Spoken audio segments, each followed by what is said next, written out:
দিনের প্রথম আলোতে রাগালাপ, এরপর অনাচারের বিরুদ্ধে শুভ বুদ্ধির উদয় হবে, এই মন্ত্রবাণীতে নতুন বছরকে বরণ করেছে ছায়ানট।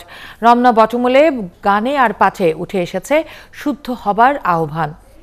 2 ঘন্টা 10 মিনিটের আয়োজনে 1 মিনিট নীরবতা পালন করা হয় নুসরাত জাহান রাফি সহ হত্যা, ধর্ষণ আর নির্যাতনের প্রতিবাদে। নজরুল ইসলাম রনির ক্যামেরায় আরও জানাচ্ছেন পার্থ সঞ্জয়।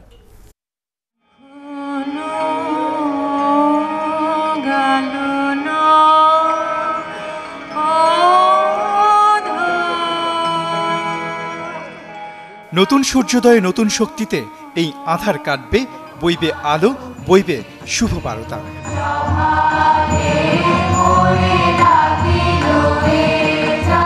সেই বার্তা নিয়েই বিশ্বসভায় যাবে বাঙালি।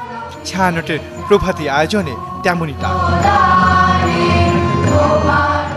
অন্তর হতে বিদ্বেষ বিষ নাশ করে ভালোবাসতে হবে সবাই। আমি যে দেখেছি প্রতিকারহীন শক্তের অপরাধে বিচারের বাণী নীরবে নিভৃতে কাঁদে।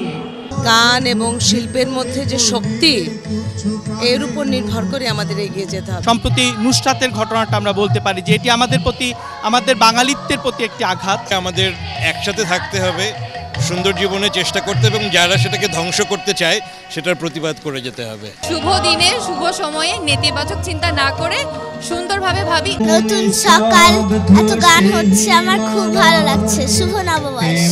নববর্ষ এক নবজাগরণের সূচনা করুক, এই জাগরণ মানবতার জয়গান গাই। রমনার ছায়াতলের আয়োজন রাগালাপ, রবীন্দ্র, নজরুল, অতুল প্রসাদ, দ্বিজেন্দ্রলাল, মুকুন্দ দাস, লালন সাঁই, কুটি মনসুর, অজয় ভট্টাচার্য আর সলিল চৌধুরীতে ছিল একাকার।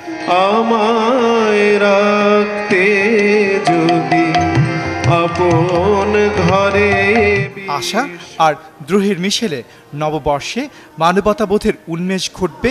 প্রভাতী আয়োজনে যোগ দিতে আসা হাজারো মানুষের কাছে এমনই বাণী শোনালো ছায়ানট।